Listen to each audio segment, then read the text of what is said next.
Muito boa tarde a todos, eu sou o professor João Gabriel e você está no Forjando Caráter. Pessoal, chegamos ao nosso quinto aulão, começamos um tema maravilhoso que é a formação da imaginação e do imaginário. Se você já nos acompanha há algum tempo, você sabe que esse é um dos temas mais caros aqui para o perfil e para o Forjando Caráter como um todo. Né? E falando nisso, gente, essa semana nós estamos lançando o nosso terceiro e-book sobre formação humana, dessa vez especificamente sobre formação do imaginário. Pessoal, quem está acompanhando a gente há algum tempo já sabe que a gente tem publicado, né, regularmente e-books sobre os temas que a gente tem tratado. Então já temos um e-book sobre formação corporal, sobre a corporeidade, temos um e-book sobre os 5 sentidos e agora vamos ter um sobre formação do imaginário exclusivamente. E ele está completíssimo, gente. Lá eu falo sobre tudo que eu estou falando aqui nos aulões e mais ainda.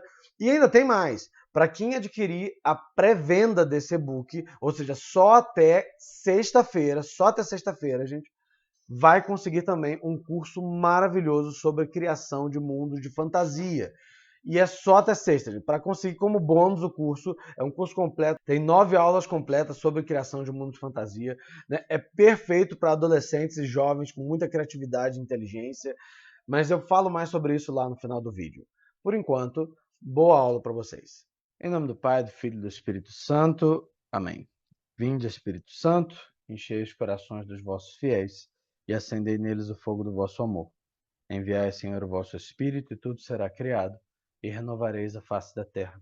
Oremos.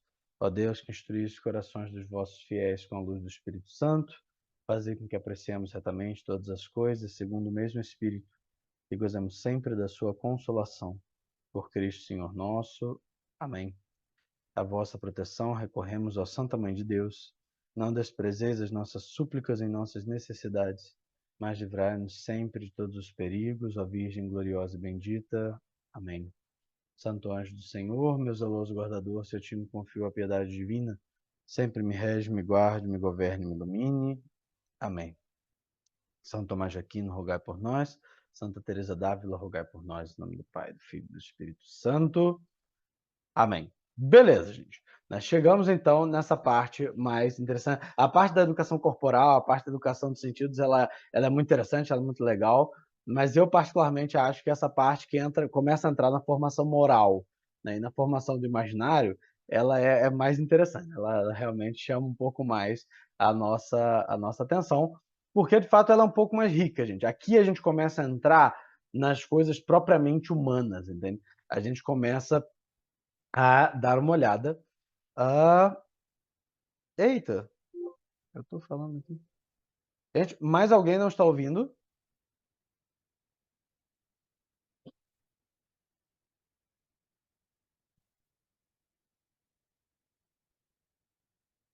Eita, gente. O que será que aconteceu?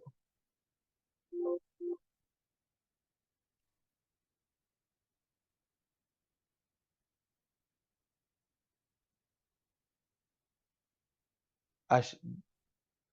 au-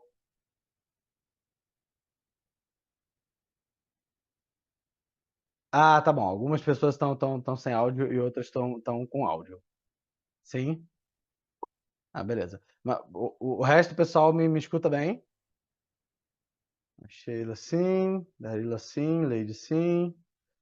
Ah, beleza. Né? Áudio está ok, ouço sim? Beleza. Então vou seguir. Maravilha. Né? Ah, professor sanguíneo dando aula é o problema. Onde eu estava, gente, o que eu estava falando?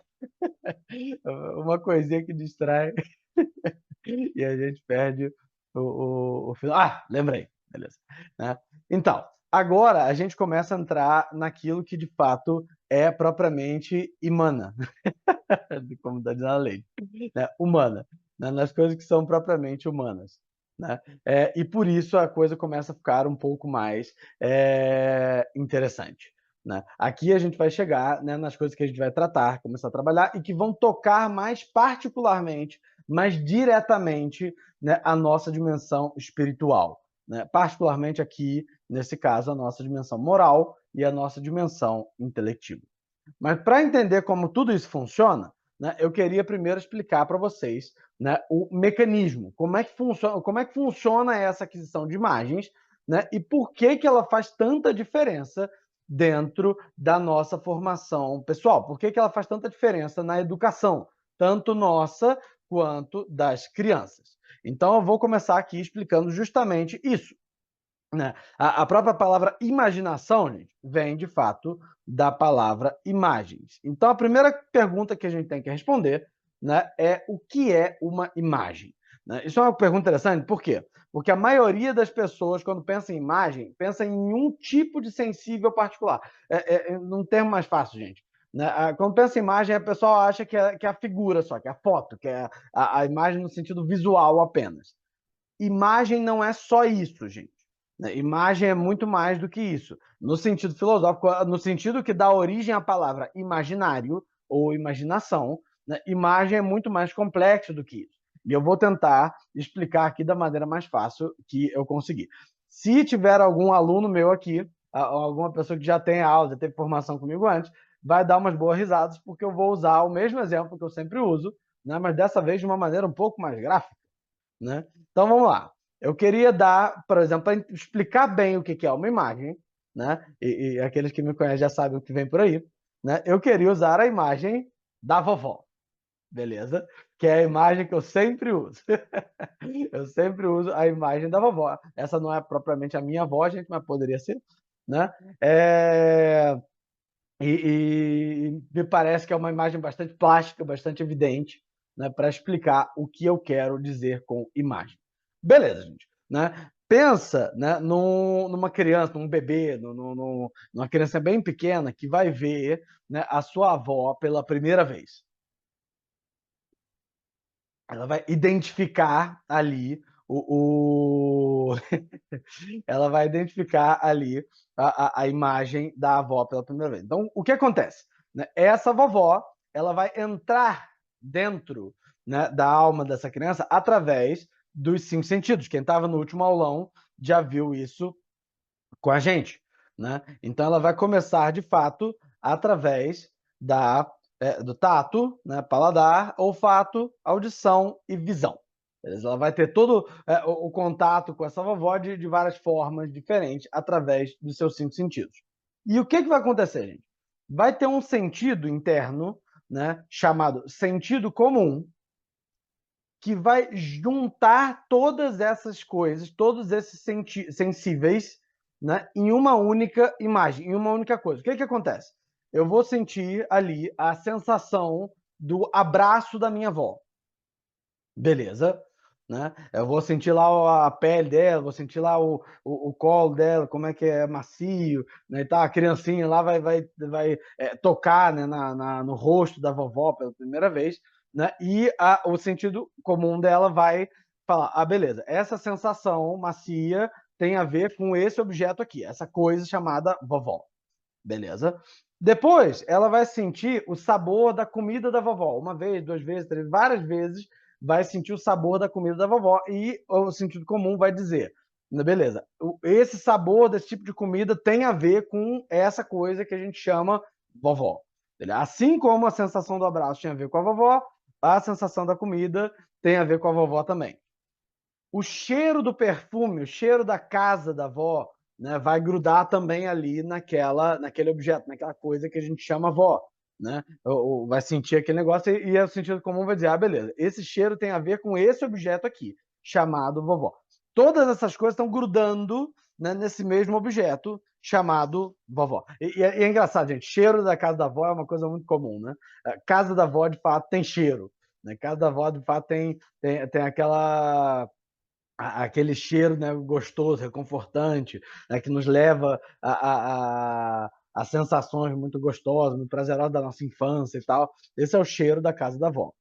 O som da voz da avó, né, vai grudar também naquele objeto, naquela coisa chamada vovó. Né? Tudo isso vai começar a girar, né, em torno daquilo que a gente chama vovó. Beleza? E por último, né, na verdade é o primeiro, né, porque a gente vê, né, mas por último aqui, a figura, a imagem, né, no sentido visual, né, da vovó vai grudar ali naquela coisa que a gente chama vovó. beleza? Os sensíveis, cada um dos sensíveis vai reunir, né, uma informação e todas essas informações vão grudar ao redor do mesmo objeto, beleza? Tanto é, gente, né, que às vezes você, sei lá, vê uma foto da sua avó, você se lembra da sua avó, né, se recorda da sua avó por algum motivo, e aí você lembra de toda a imagem dela vem inteira, né? Você lembra do gosto da comida dela, você lembra do cheiro da casa dela, a sensação do abraço dela, o som da voz dela, né? Você não lembra só da figura, você não se lembra só das cores dela ali, né, paradinhas. É ou não é? Você lembra de tudo junto. O nome que a gente dá para essa coisa, para esse objeto que reúne todas essas sensações numa única coisa, beleza? O nome disso é imagem, beleza? Esse conjunto de sensações que são juntas no mesmo objeto, na mesma coisa, é uma imagem. Então a gente tem a imagem da nossa avó, a gente tem a imagem do nosso cachorro, a imagem do prédio onde a gente mora. O que são essas imagens? São esses sensíveis todos reunidos no mesmo objeto, né, que a gente identifica como uma coisa separada, como uma coisa só. Beleza? Isso é uma imagem. A criança, por exemplo, quanto mais ela vai conhecendo do mundo, quanto mais ela vai se inteirando, né, quanto mais ela vai experimentando o mundo, mais ela vai, de fato, adquirindo imagens. Né? Ela vai juntando essas imagens ali atrás, dentro da cabeça dela. E é muito interessante, por quê? Porque, principalmente no início da vida, isso nunca, principalmente numa pessoa que tem uma formação afetiva, espiritual bem desenvolvida, gente, bem feita, né? Isso nunca morre 100%. Né? Mas na criança isso é muito vívido. Né? Quando ela vê uma imagem nova, ela fica meio eufórica.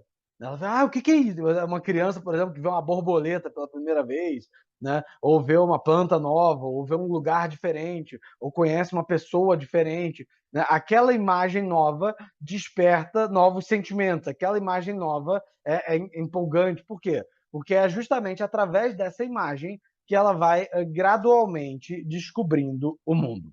Beleza? Ela vai recolhendo o mundo dentro da cabeça dela, né? Através das imagens. E a coleção, gente, dessas imagens, a coletânea, né, de imagens que ela vai juntando ali, né, ao longo da vida, o nome que a gente dá para isso é o segundo perdão, é o segundo sentido interno, né, que recebe o nome justamente de imaginação. Imaginação é a coleção, beleza? É o depósito de imagens que a gente tem dentro da nossa alma. Beleza? Isso é propriamente a imaginação. Tranquilo até aqui? Então a criança vai experimentando, vai vendo, vai juntando aquelas imagens, né, aquela coletânea de sentidos, né, de sensíveis ao redor do mesmo objeto, aqueles objetos, né, que tem um monte de sensíveis em volta dele, vai guardando aquilo ali na imaginação e vai ampliando a visão de mundo dela dessa forma. Tudo bem, né? Agora já sabemos o que é uma imagem. Agora, né, vamos entender um pouquinho como é que a gente passa, então, das imagens aos conceitos. Né? Por quê? Porque é aí que vai entrar, né, a ação do imaginário, né, a ação da imaginação sobre a inteligência. Beleza? E isso é importantíssimo, gente, por duas razões.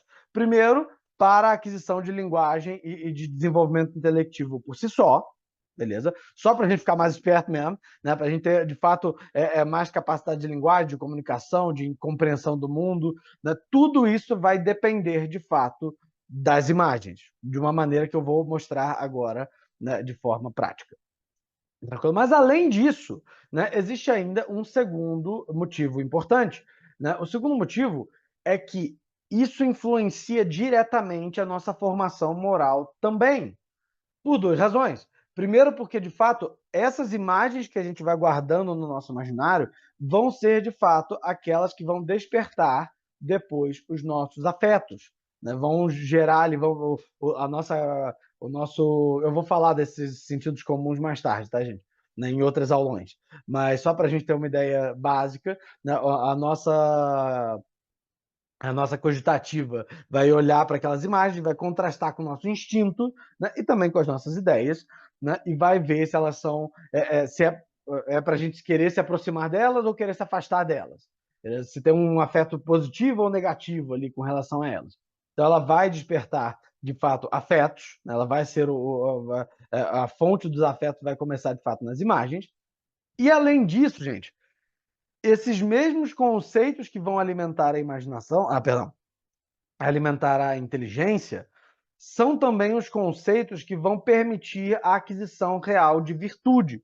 Por quê, gente? Porque a diferença entre um hábito bom cru e uma virtude é justamente a verdade que se esconde por trás dela. É você entender que aquele hábito é bom, é você saber que aquilo ali é um valor, é uma coisa que vale a pena, uma coisa que é útil, né, que é justa, que é honesta, que é ordenada. Você entender esse conceito, né, e querer, de fato, desenvolver o hábito é o que fundamenta o que a gente chama propriamente de virtude. Se você não entende que a coisa é boa, se você não entende a verdade por detrás do hábito, você pode até ter um bom hábito, mas não propriamente virtude. Então, se você tem, de fato, imagens que sustentam conceitos verdadeiros no sentido moral, né, aquilo ali vai sim te ajudar a desenvolver virtude real. Eu vou falar um pouquinho mais tarde, né, como isso, no caso das crianças, é fundamental. Mas primeiro, vamos ver como é que a coisa funciona para a gente passar das imagens para os conceitos, beleza? Que é a coisa fundamental. Primeiro, né, antes de mais nada, né, nós vamos ter contato com as imagens. Imagina, a criança pequenininha, não tem nem linguagem ainda direito, está aprendendo a falar, né? Não tem ainda muito vocabulário, não sabe se comunicar bem, mas contato com as imagens ela tem. Ela vê as coisas, ela sente o cheiro, ela toca, ela junta todos aqueles sensíveis ao redor de alguns objetos, né, e vai formando aquelas imagens ali dentro da cabeça. Né? Meus alunos vão rir agora também, porque eu vou usar aquele exemplo de sempre. Né? Mas vamos lá. Então, digamos que a criança, né, bem pequenininha, está começando a ter contato com as imagens, está começando a descobrir o mundo, beleza? E aí ela tem contato com o Rex, beleza?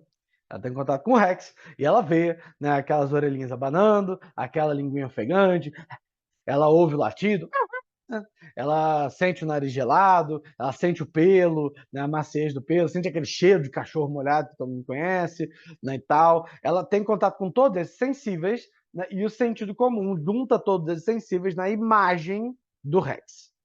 Beleza? Tranquilo até aqui? E aí a criança pergunta para o pai ou para a mãe. Né? Ela vira para o Rex e pergunta assim: que é isso? Né? O que é isso aqui? Né? E a mãe, né, ou o pai responde: meu filho, né? Isso aí é o uau-au. O uau-au? É o uau-au. Né? Aí ele, tá, tudo bem. Então esse aqui é o uau-au, né? O cachorro, o uau-au. Tranquilo. O que acontece? Mais tarde, ela tem contato com um segundo cachorro e entra na cabeça dela uma segunda imagem, né? No caso agora, a imagem do Toby. Né? E aí ela pergunta de novo para a mãe, para o pai, ela ainda não sabe, ela não entendeu ainda, né? Ela olha para o fala: que é isso? Né? Ela fala: meu filho, né? Eu sei que eu usei a mesma imagem aqui, gente, tem um pouquinho de misericórdia com o professor, mas imagine, né, que era um cachorro diferente, né? Um cachorro que não era exatamente idêntico ao Rex, né? Digamos que o Toby fosse pretinho, né? Tivesse um pelo preto. Beleza. A dona, o que é isso? Aí o pai e a mãe de novo respondem: é o uau. Né? Ela, uau, tá bom, é o uau. Beleza. O que acontece? Ela conhece a Fifi, ela conhece o Totó, e toda vez que ela pergunta, a mãe e o pai dela respondem que o nome daquilo ali é Au. Beleza? O que vai acontecer, gente? É nesse momento que a inteligência vai entrar em jogo. Né? Nesse momento, né, o que a inteligência vai fazer? Ela vai pegar a primeira imagem que está guardada ali na inteligência, né, do Rex, ela vai pegar a segunda imagem, né, ela sabe que o nome é o mesmo, então ela sabe que ela pode associar uma coisa a outra, ela vai pegar a terceira imagem da Fifi, ela vai pegar a quarta imagem do Totó, e ela vai começar a separar nessas imagens as coisas que sempre aparecem e as coisas que não aparecem sempre. Beleza? Em termos técnicos, gente, em termos filosóficos, ela vai começar a separar aquilo que é universal daquilo que é particular. Beleza? Então ela vai pegar a cor preta. Lembra que o Toby, por mais que apareça aqui, o Toby é pretinho, tá, gente? A Fifi, né, ela tem pelo branquinho, o Totó ela tem pelo, sei lá, castanho. né? Então ela sabe, o Rex tem pelo malhado, o Toby é pretinho, Fifi é branquinho, Totó é... Não, beleza. A cor é particular. A cor, o cachorro pode ter qualquer cor, né? Sei lá que cor que ela tem, né? Beleza. Cor pode ter qualquer cor, tamanho pode ser diferente, né? O tom do latido pode ser um pouquinho diferente, né? Todos esses são particulares. Ela vai pegar isso aqui e vai jogar fora, porque aquilo ali cada cachorro é uma coisa diferente. Agora, ter pelos, ter orelhas que abanam, né? Ter uma língua ofegante, um latido, né? Ter um rabinho que abana, ter um cheiro característico, né, de cachorro, né? Todas essas coisas aí aparecem sempre. Toda vez que eu vejo uma imagem, né, cujo nome é Au, né, ela sempre aparece a mesma coisa. Sempre aparece os pelos, sempre aparece o latido, sempre aparece o cheiro, sempre aparece a língua ofegante. Aquilo ali, né, a inteligência vai começando a entender como um universal, né, como uma coisa que está sempre presente naquele tipo de imagem. Beleza? E aí ela separa essas coisas em um conceito, uma ideia. Beleza? Ela formula a ideia au, a ideia cachorro. O que é a ideia cachorro? É quando alguém pergunta para você, o que é um cachorro? Você fala, um cachorro é um animal mamífero, é de quatro patas, canídeo, né, que tem pelos, orelhas, tem uma linguinha ofegante, né, ela tem um latido, tem um cheiro característico e tal. Gente, eu acabei de descrever, né, aqui um cachorro para vocês, eu falei para vocês o conceito de cachorro. Apareceu um cachorro aqui em volta? Eu estou falando de algum cachorro em particular? Eu estou falando do Apolo, da Atena, que são os cachorros lá de casa, o Aslan, né? São os cachorros que tem lá na chácara. Eu estou falando desses cachorros? Ou eu estou falando do cachorro universal, do cachorro, qualquer cachorro, não, um cachorro qualquer, né? É óbvio que a segunda opção, quando eu falo, né, cachorro é um mamífero, tem quatro patas, orelhas, eu estou falando da ideia de cachorro. Eu estou falando dessas características universais, né, que significam cachorro. Eu não estou falando do Rex, do Toby, da Fifi, de nenhum em particular. Beleza? Particular é esse que está preso no indivíduo em privado, né? Um indivíduo único. Beleza? O universal é aquele que pode significar qualquer um deles. Beleza? O universo dos cachorros, qualquer cachorro. Isso é um conceito. Olha que coisa interessante. Vocês percebem que agora eu me afastei do particular, eu me afastei do elemento concreto, né? Agora eu estou num elemento abstrato. O conceito, ele não está preso no concreto, ele não está preso na Fifi, no Rex, no Apollo, no Aslan, no Toby, no Totó, né? Ele não está preso em nenhum deles. Ele é uma coisa separada, uma coisa que pode ser qualquer um deles, ele é uma coisa universal, ele está desconectado do concreto. No latim, né, chão, né, concretude, né, se fala strato, né? Por isso que é o substrato, é o chão, a coisa, né? Então, o que é o conceito? Então, ele fica acima do extrato, ele fica abstratos, beleza? Por isso que a gente fala que quando a gente chega na ideia, quando a gente entende o conceito, a gente abstraiu a coisa. Beleza, agora eu tô entendendo o conceito abstrato de cachorro. Né? O conceito abstrato é um ser mamífero dotado de pelos, com quatro patas, é isso que significa abstrato. Né? É aquilo que descolou do concreto. O concreto particular é o Toby, o Rex, a Fifi, o Aslan, o Apollo, etc. E tal, né? O abstrato é a espécie cachorro. Né? É o conceito cachorro. Beleza? Quando a criança chega nisso, quando ela entende o que é um au-au, o que é um cachorro, pronto, ela ganha uma espécie de superpoder. Sabe qual é a espécie de superpoder? Na próxima vez que ela vir um cachorro, beleza? Mesmo que ela nunca tenha visto esse cachorro na vida, é um cachorro novo, é um cachorro inédito, beleza? Ele tá ali, apareceu lá, mesmo que ela nunca tenha visto, ela olha para aquilo, ela aponta e fala: beleza, isso aí tem pelos, língua, ofegante, latido, cheiro. A inteligência dela, óbvio, gente, a criança muito pequenininha, ela não fala tudo isso, né? Mas tudo isso está processando ali na inteligência dela. Ela vai olhar para aquela imagem, ela vai captar todos aqueles universais, ela vai perceber que tem todas aquelas características que formulam o conceito au-au, que caracterizam o au-au, beleza? Ela vai apontar para aquilo ali e falar au-au. Pronto. Ela aprendeu a identificar um conceito, a identificar uma espécie. Ela olha para um cachorro novo e ela já sabe o que o cachorro é. Ela aprendeu o que é um cachorro. Ela não só experimentou o que é um cachorro, agora ela sabe o que é um cachorro. Beleza? É assim que se formulam os conceitos. Né? É assim que se formulam as ideias. Se você fala uma ideia para uma pessoa e ela não faz ideia, ideia não faz ideia, e ela não sabe, né, a que coisa aquilo se prende na realidade, né, a que tipo de criatura, a que imagem aquilo ali está conectado, aquela ideia ela é uma ideia vazia, ela não tem sentido, ela não tem significado nenhum. Então, por exemplo, eu poderia falar para vocês aqui sobre o ornitorrinco, beleza? E alguns dos senhores pode ser que não saibam o que é um ornitorrinco. Alguém não sabe o que é um ornitorrinco? Gente, bota no chat para mim, fala, não sei. Não, alguém não sabe o que é um ornitorrinco? Sim, não, mais ou menos. Todo mundo sabe o que é um ornitorrinco. Pessoas muito, um imaginário muito rico.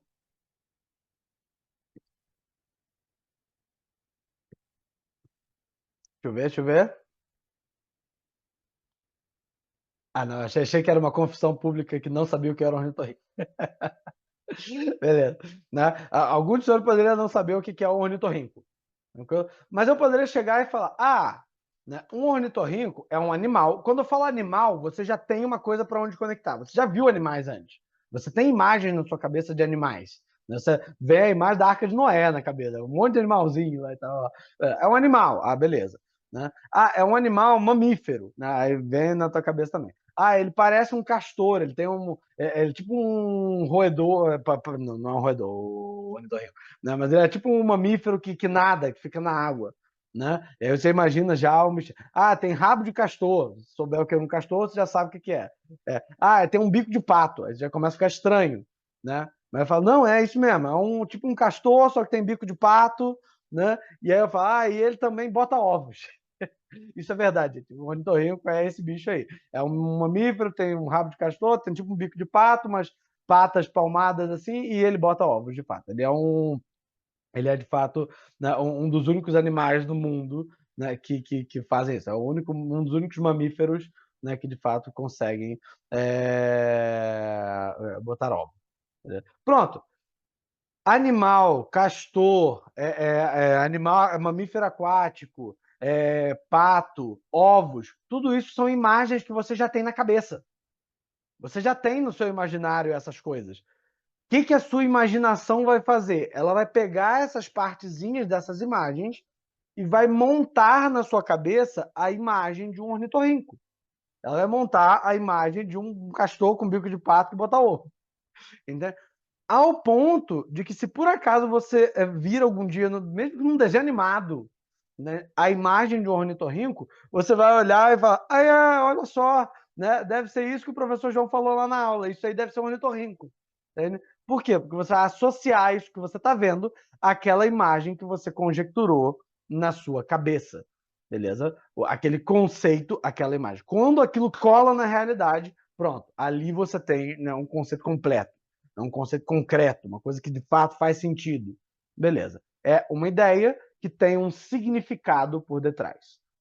É assim que a gente forma a inteligência. É assim que a gente forma, de fato, a linguagem, os conceitos. Por isso, de fato, o contato com as imagens é fundamental para o desenvolvimento intelectual. Às vezes a gente fica tão focado no desenvolvimento do intelecto, e, por exemplo, a gente começa a achar que não, a criança tem que ler só uns calhamaços grandão, né, sem imagem nenhuma, né, sem figuras e tal, tem que ser sério e tal. Isso é uma bobagem, gente. A criança ela precisa das imagens.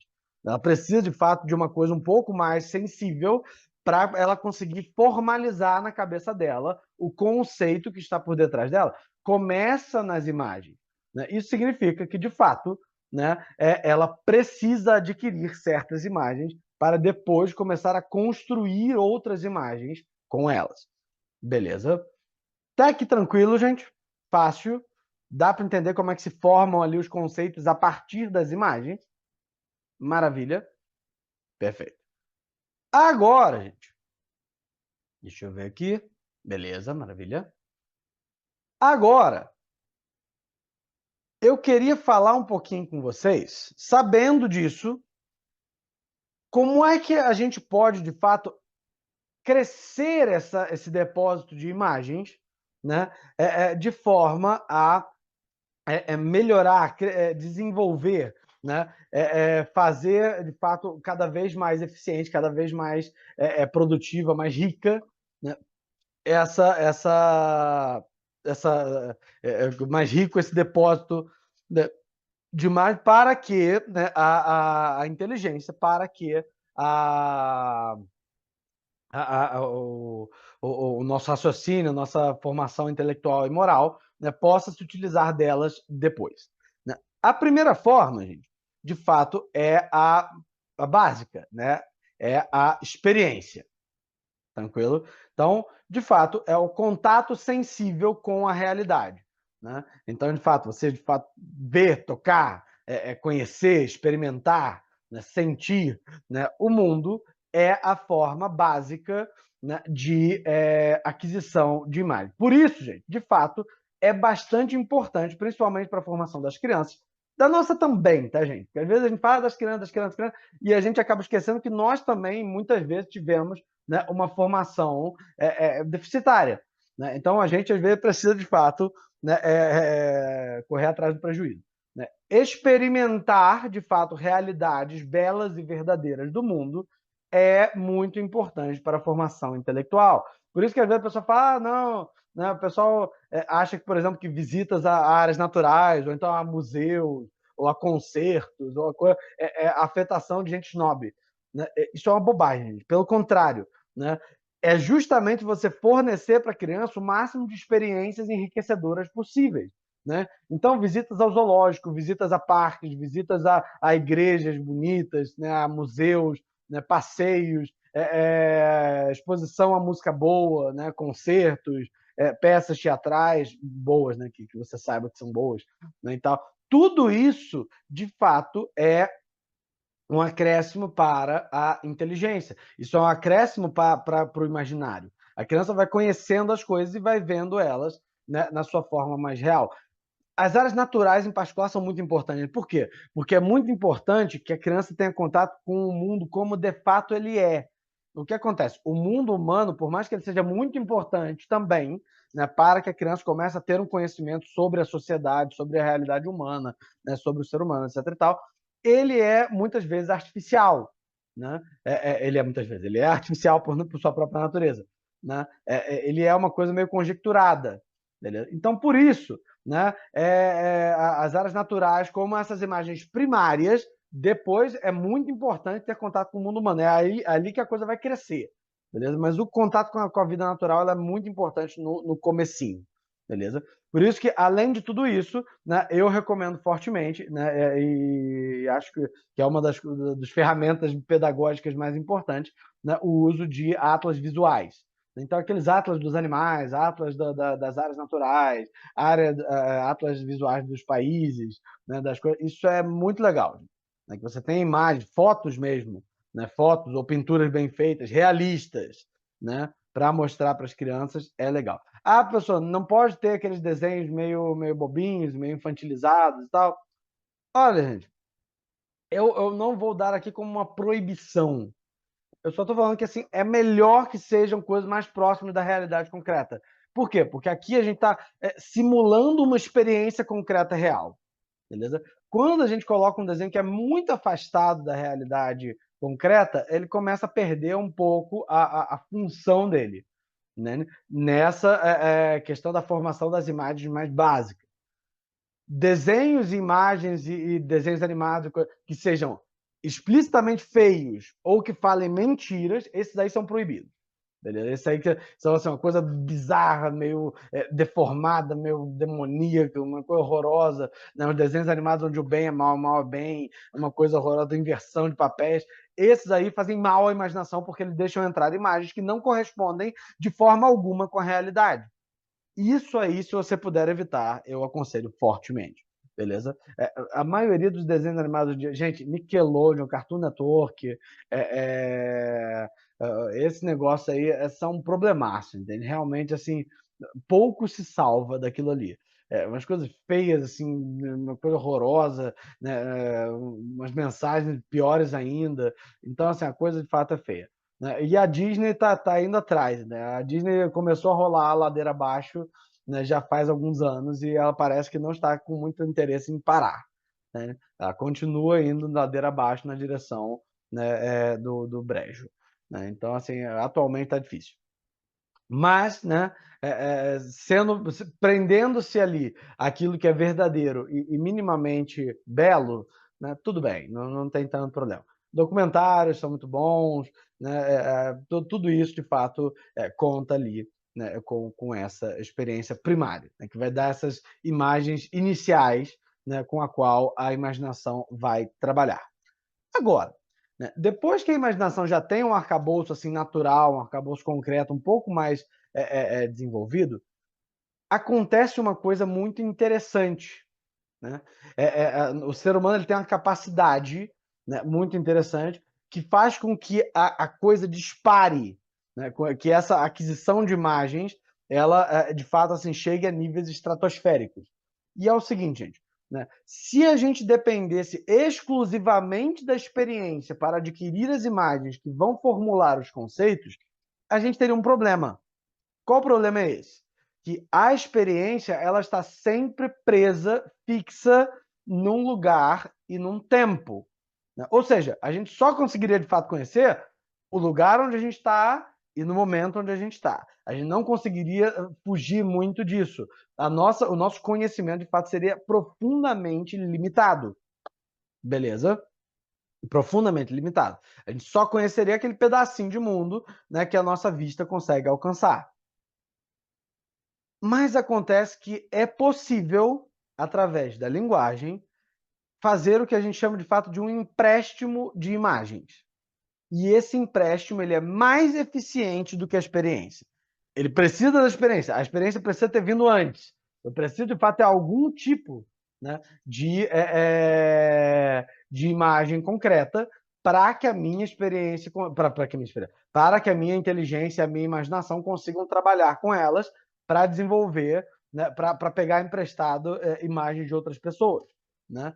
Mas depois que eu já tenho uma certa quantidade de imagens concretas, eu consigo com elas montar, que nem a gente fez com o ornitorrinco, né? Eu consigo montar imagens novas a partir da experiência de outras pessoas.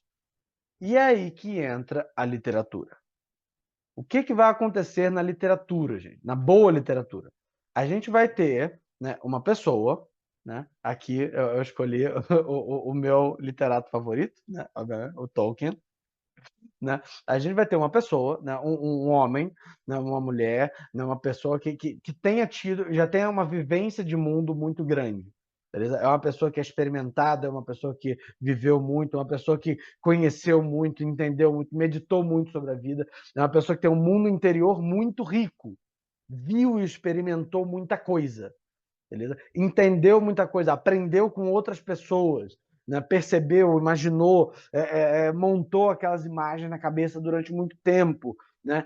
É um universo aquilo. Aquela pessoa ali, de fato, ela é um universo, beleza? Ela é muito boa. E além de tudo isso, né, ela tem uma capacidade artística, né, e técnica dentro da linguagem, né, capaz, de fato, de fazer arte. Beleza? Então nós temos esse indivíduo, né, que tem um mundo interior muito grande e uma capacidade de arte dentro da linguagem. O que essa criatura vai fazer?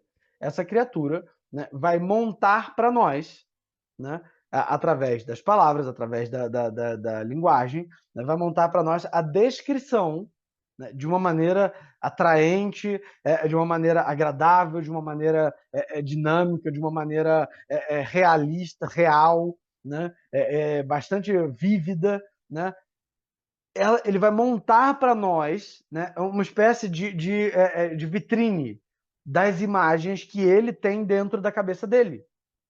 Ele vai mostrar para mim aquelas imagens, né, dentro de uma história, beleza? Como é o caso da Terra-média do Tolkien, né? Ele montou ali dentro da cabeça, ele montou aquele mundo, né, e mostrou para gente através dos contos. e mostrou para a gente através das histórias. Percebem? O que acontece quando eu leio aquele texto? Eu começo a ler e eu começo a tentar imaginar o que está ali, não é? O que é tentar imaginar o que está no texto, gente? É justamente eu pegar essas imagens que estão na minha cabeça e tentar montar essas imagens novas que ele está me contando ali. E quando eu monto essas imagens novas, né, quando eu junto lá cavalo, lança, cavaleiro de Rohan, né? Eu monto lá um velho, cajado, né, poderes mágicos, e tá mago. Né? Uma pessoa pequenininha com pé peludo, hobbit. Quando eu começo a montar, eu vou enriquecendo com imagens novas o meu próprio imaginário. E aí alguns senhores poderiam pensar, professor, né, mas se for ficção, né, se for literatura fictícia, né, essas imagens são falsas, elas não existem, né? Então não vale, né? Tudo bem, de fato, o centauro, o mago, né, eles em si mesmos não são concretos.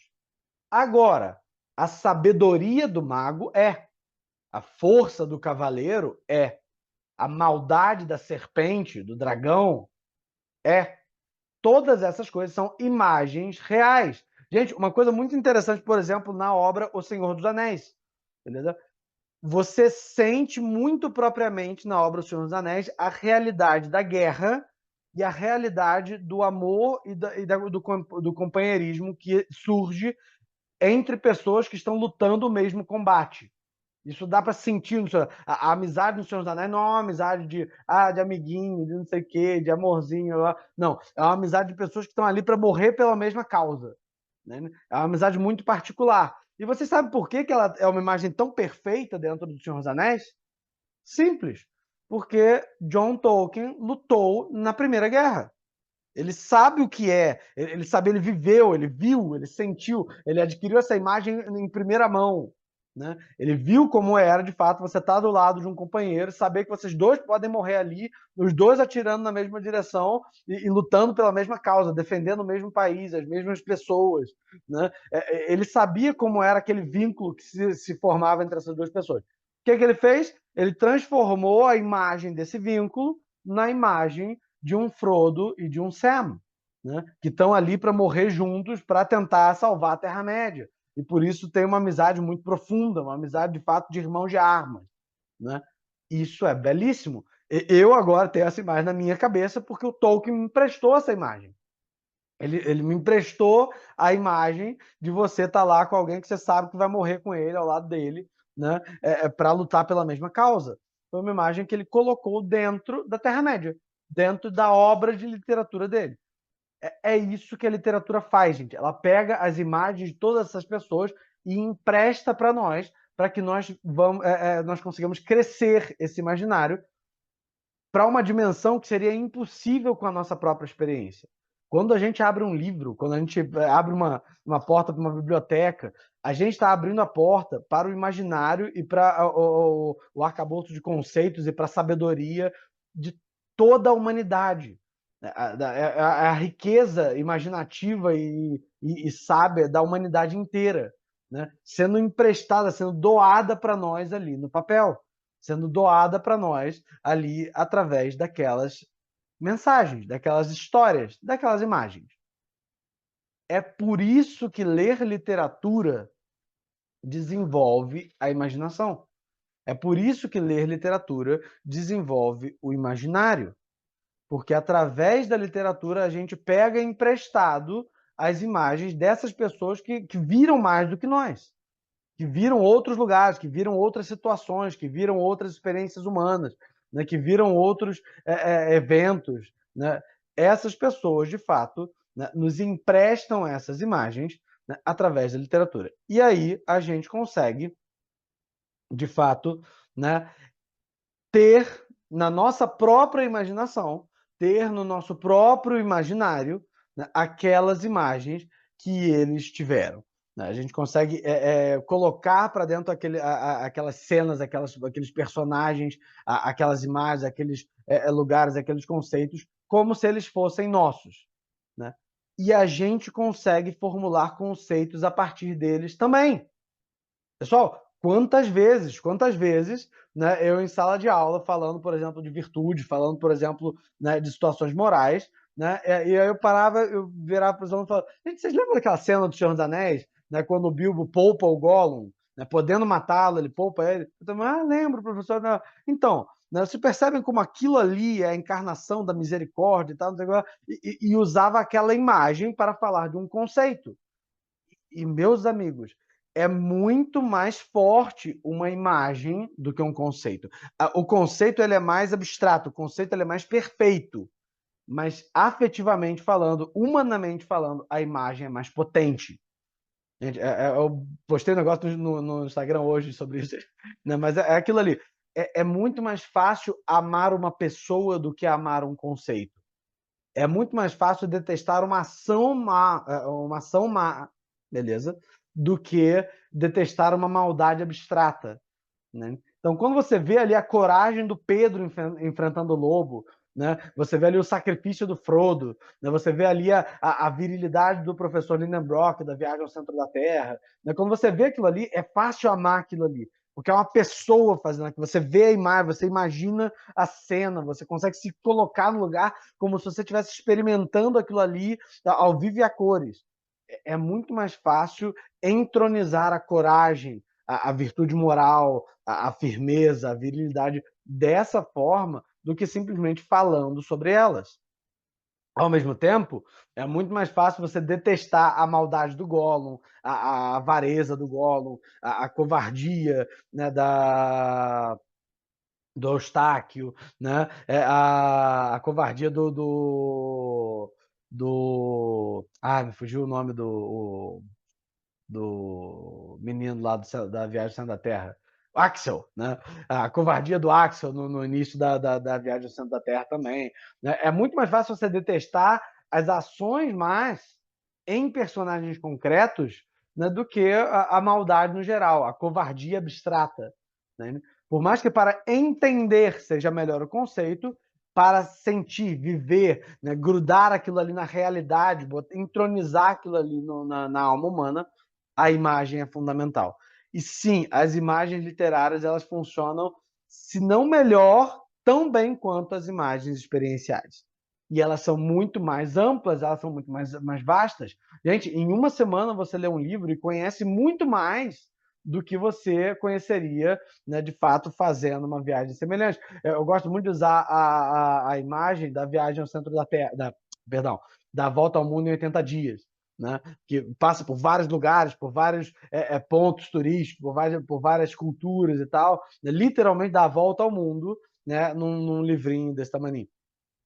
A Volta ao Mundo em 80 Dias, gente, é um livro que dá para ler em uma semana, né? Você não consegue fazer essa viagem em uma semana. Você não consegue ver tudo isso que ele está descrevendo em uma semana. Mesmo se você pegar o avião e for, você não consegue fazer, né, esse trajeto todo, né, e ver tudo que ele está falando em uma semana. Não, ainda mais experimentando, né, as cenas e eventos que ele está descrevendo lá. Né? Um navio que passa por uma tempestade, né? Uma moça que está sendo sacrificada por um culto. Tem tudo isso na Volta ao Mundo em 80 Dias, tá, gente? Caso vocês queiram ler, realmente é uma boa sugestão de leitura. É muito legal. Né? Tem uma travessia num trenó a vento, né, no meio de uma geleira, com lobos perseguindo. Gente, são uma centena de situações, imagens e coisas acontecendo ali ao longo da história. Eu lembro de ler esse livro com alguns adolescentes, né, com alguns jovenzinhos, né, e aí eu ia mostrando, às vezes eles o que é isso? Aí a gente mostrava, botava na tela assim, a imagem do que estava acontecendo ali, tava lá. Eles conheceram metade do mundo lendo esse livro. Num livro que a gente demorou o quê? Né, como a gente estava lendo mais espaçadamente, sei lá, acho que foi um mês porque a gente levou para ler o livro todo, uma coisa assim. Né? Então, assim, numa leitura bem devagarzinha, eles conheceram o mundo inteiro, eles conheceram um monte de coisas. Né? Esse é o poder, de fato, da literatura. A literatura tem esse poder, né, de emprestar imagens, né, para a nossa imaginação. Né? E a gente consegue conhecer como se a gente fosse essas pessoas mais sábias, mais vividas, mais experimentadas, mais inteligentes, mais santas, né, do que nós, através dos livros deles. Gente, isso é uma coisa muito interessante porque isso dá para nós um critério, inclusive, de que livros escolher. Por quê? Porque, de fato, se a gente pega livros de pessoas que são pessoas vistas, pessoas baixas, pessoas muito jovens, né, pessoas muito tolas, né, então, aquelas imagens que a gente está pegando emprestado não são exatamente imagens assim, fantásticas. Agora, se a gente escolhe bons autores, autores nobres, consagrados pela história humana, né, que foram lidos e relidos e que a humanidade viu valor naquilo ali, né, certamente as imagens dentro da obra vão ser mais úteis para a nossa formação pessoal e para a formação das crianças. É por isso que não é qualquer literatura, né? A gente acha, qualquer livro tá bom. Não, assim, não tá bom. Eu lembro, há muito tempo atrás saiu um livro chamado Eragon, né, que foi escrito por um moleque de 15 anos. Né? Eu li esse livro, gente, e assim, é um livro tosco, é um livro bobo, é um livro tolo, é um livro que não faz sentido nenhum em muitas partes, porque foi escrito por uma criança, foi escrito por um adolescente, jovenzinho tolo.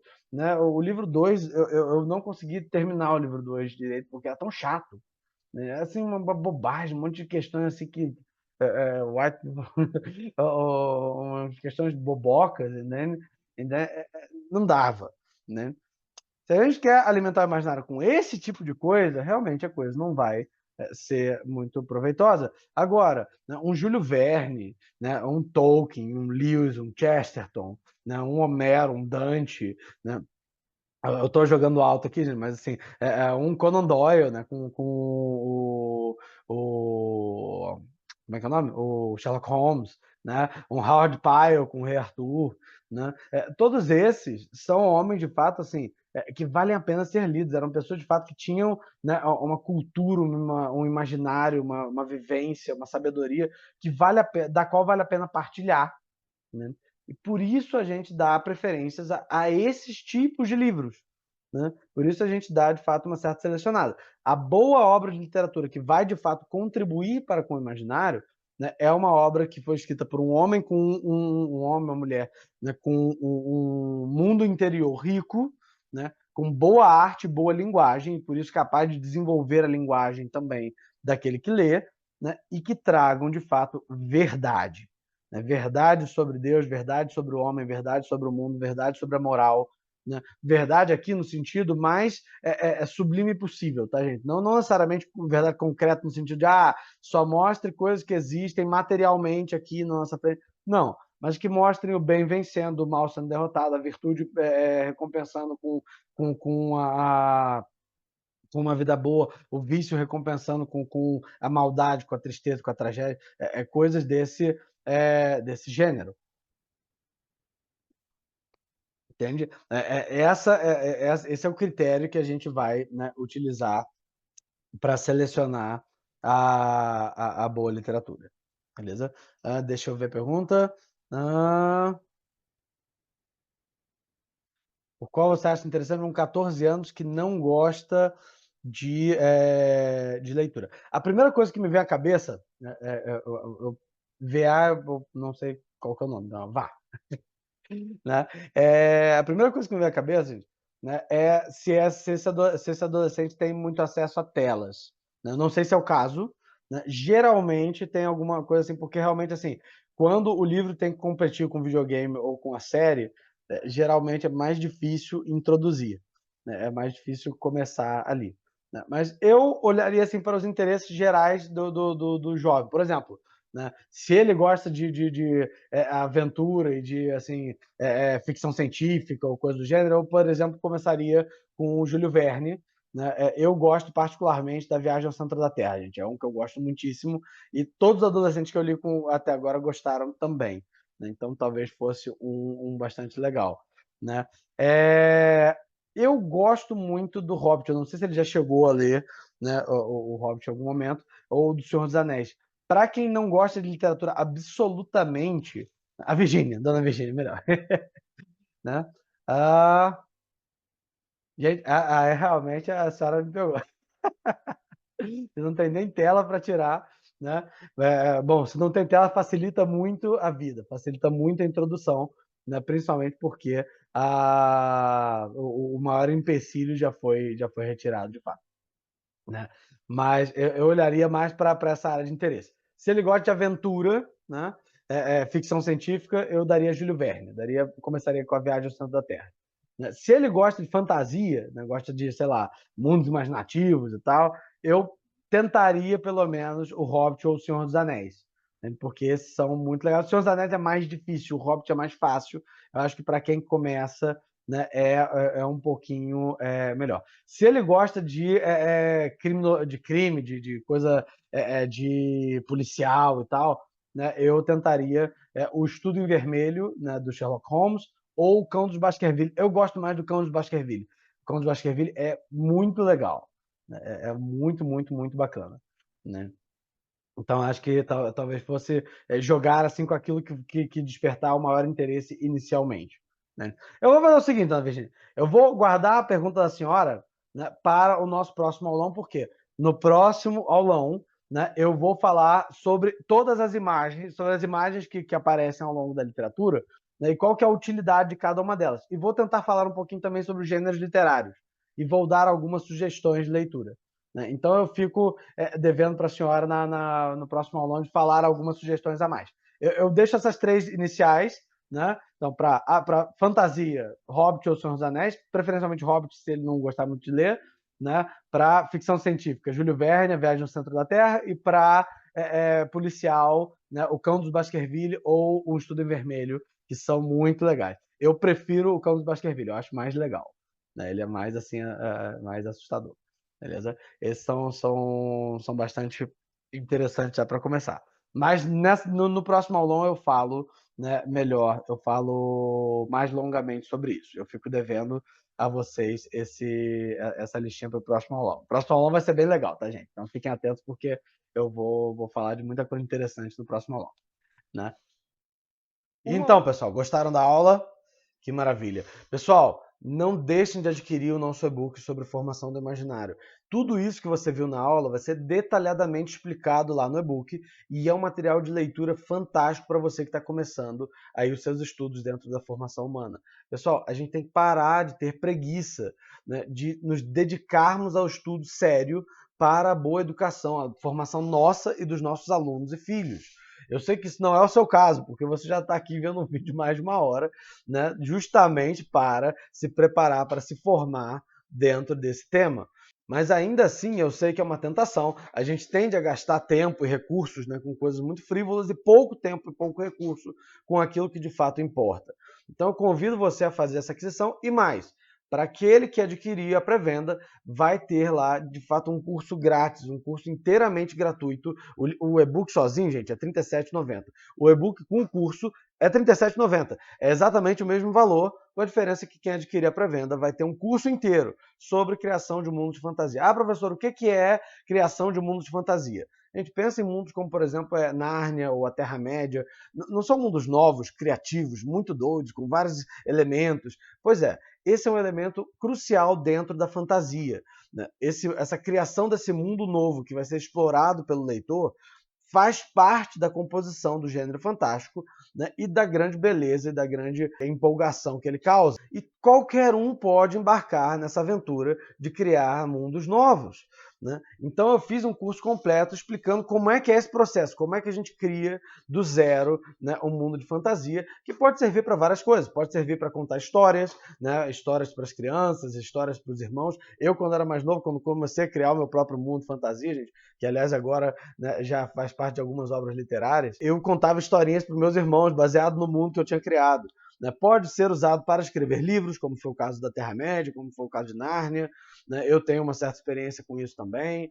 Né? Pode ser usado para inventar jogos, né? Jogos de interpretação, jogos em família. Né? Então, tem várias utilidades e várias coisas interessantíssimas, muito legais, dentro da criação de um mundo de fantasia. E é um excelente passatempo e um excelente desafio à inteligência e à criatividade dos jovens e das crianças. Então, se você tem um adolescente, se você tem uma criança, um jovem, né, criativo, inteligente e que de fato está precisando de uma boa ocupação, é fantástico que você dê para ele aí o curso Forjando Mundos gratuitamente. Gente. Basta adquirir a pré-venda do e-book A Forja do Imaginário, que vai ser lançado agora essa sexta-feira. Beleza, pessoal?